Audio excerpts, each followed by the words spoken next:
Croeso i'r adran ddrama. Welcome to the drama department.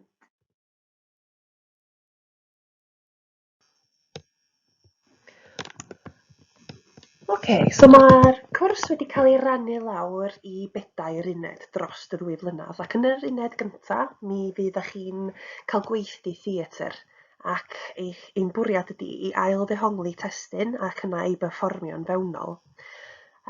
So beth mae hynna'n ei olygu ydy, fyddech chi'n cael gweithdai yn seiliedig ar cwmnioedd theatr, bydden ni yn edrych ar ymarferwyr theatr, ac wedyn fyddech chi'n dewis un ych chi'n hoffi, ac chi'n creu darn o ddrama wedyn yn seiliedig ar syniadau'r cwmni neu'r ymarferwr theatr yna. Ac fyddech chi'n ail ddehongli'r sgript, so fyddech chi'n rhoi eich stamp chi arno.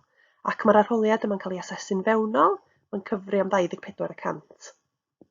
Yr ail uned ym mlwyddyn 12 ydy arholiad ysgrifenedig yn yr haf, ac mi fyddwn ni'n edrych ar y ddrama dros Bont Brooklyn gan Arthur Miller, ac chi'n astudio'r ddrama o safbwynt cyfarwyddwr, dylunedd ac actor, ac mi fydd cwestiwn wedyn i chi fynd ati i ysgrifennu'n seiliedig ar un o'r 3 safbwyntiau hynny.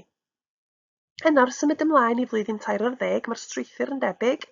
Uned 3, so 2 perfformiad tro hyn yn hytrach na 1.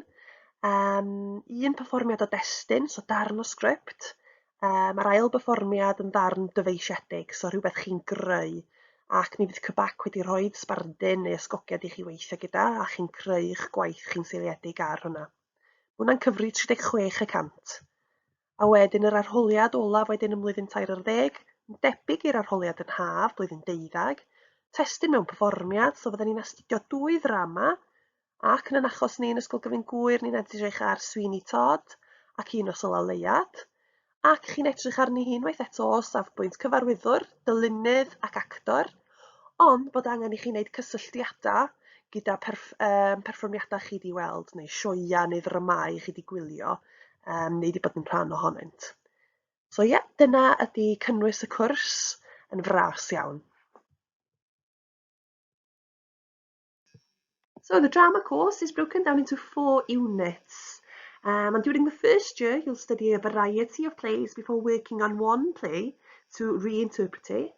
And you'll choose a style or theatre practitioner or theatre company to base your work on. This will count for 24% of your grade. In the summer, you'll sit a written exam based on a set play, A View from the Bridge by Arthur Miller, and you'll look at the play from the director, actor, designer's viewpoint.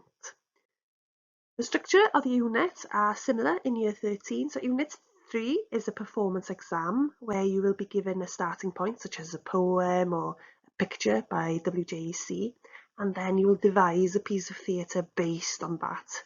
You'll also perform an extract from a published play, and this is an external exam. Unit 4, it's a written exam held in the summer, again, similar to Year 12. And this time it's based on 2 set plays, Sweeney Todd and Un Nos Ola Leuad, drawing inspiration from live theatre to answer questions from a director, an actor, or a designer's viewpoint.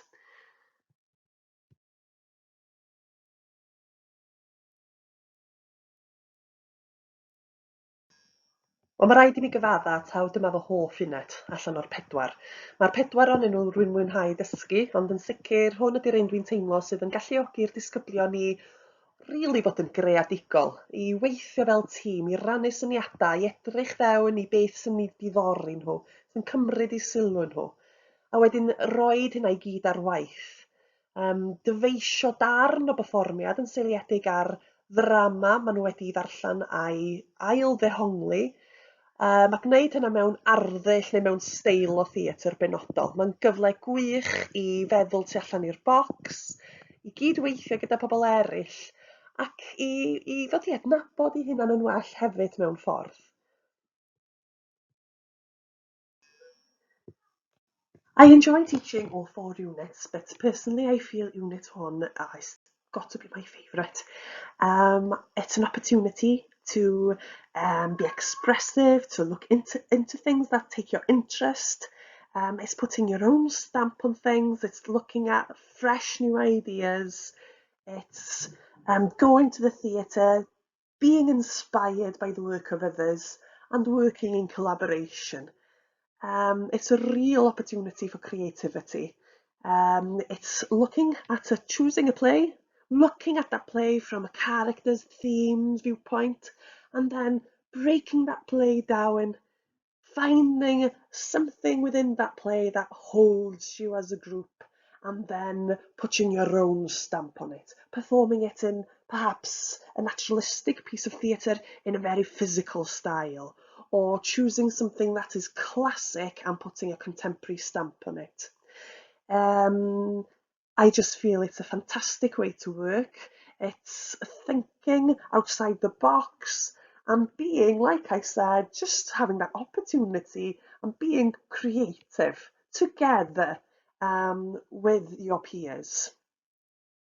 So it is a performance and you are being assessed on your ability as an actor. However, there is also the opportunity to be assessed on your design skills. So you can choose from an actor to be assessed as an actor, or you can choose to be assessed as a designer. And the designer would then choose an element such as lighting, and you would work within the group to light the group's performance, thinking of different effects and features and how to enhance that performance. So yes, I do feel this unit is fantastic and a lot of fun. Yn uned 2, mi fyddwn ni'n sefyll arholiad yn yr haf. Arholiad ysgrifenedig yn seiliedig ar un ddrama ni wedi bod yn astudio yn ystod y cwrs. Ac ni'n mynd i fod yn ei astudio hi o safbwynt actio, dylunio ac cyfarwyddo. So'r ddrama di dros Bont Brooklyn gan Arthur Miller, ac fydden ni'n gwneud cysylltiadau eraill hefyd gyda dramodwyr eraill Americanaidd megis Tennessee Williams. Mae'n gyfle i ddeall themau, cymeriadau, perthynas rhwng gymeriadau, yn edrych ar y seicoleg tu ôl i gymeriad ac yr hyn sydd yn gyrru cymeriadau. Mae'n arholiad da sydd yn rhoi'r cyfle i ddisgyblion i ddod i adnabod drama yn ei chyfanrwydd. Unit 2 is looking at a set play, A View from a Bridge. It's a fantastic American playwright, Arthur Miller. And we're looking at that play in its historical context, looking at the themes, looking at the characters, what motivates those characters. We enjoy looking at that play quite practically. So we're on our feet, reading chunks, performing it, looking how we would perform certain characters, how we would interpret those roles, looking at the set, how we would design a set for this play, taking things like lighting, sound, backdrops, technology into consideration, and then also looking at directing it, of course. Yeah, so our ideas in directing that play. Looking at different examples of Arthur Miller plays, comparing to other American playwrights such as Tennessee Williams, and just making our own conclusions, making our own ideas, bringing our own stamp onto that piece of text. So again, that opportunity to be creative. And it's a written exam in the summer, and you will be asked the question, how would you stage this certain play from an actor's, a director's, or designer's viewpoint? And it's your ideas. It's not a matter of right and wrong, it's a matter of expressing your ideas and being able to justify those ideas. So also, again, another lovely exam.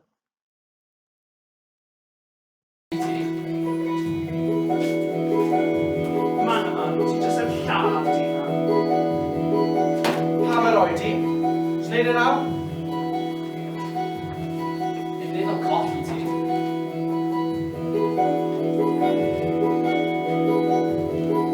Sneb yn becso amdano ti.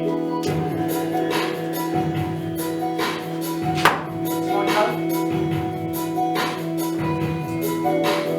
Os o'n i'n ti, byddai'n lladd yna fi hefyd. I'm holding the right to stick on each gilydd. Wi eisiau mynd gartra,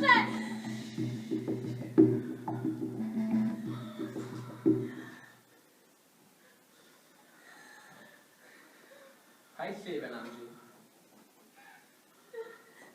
Sdim eisiau ti fecso. Honest. Sa'n credu bydden nhw'n saff iawn mas fan'na. Lle ni wedi dod mas arnyn nhw.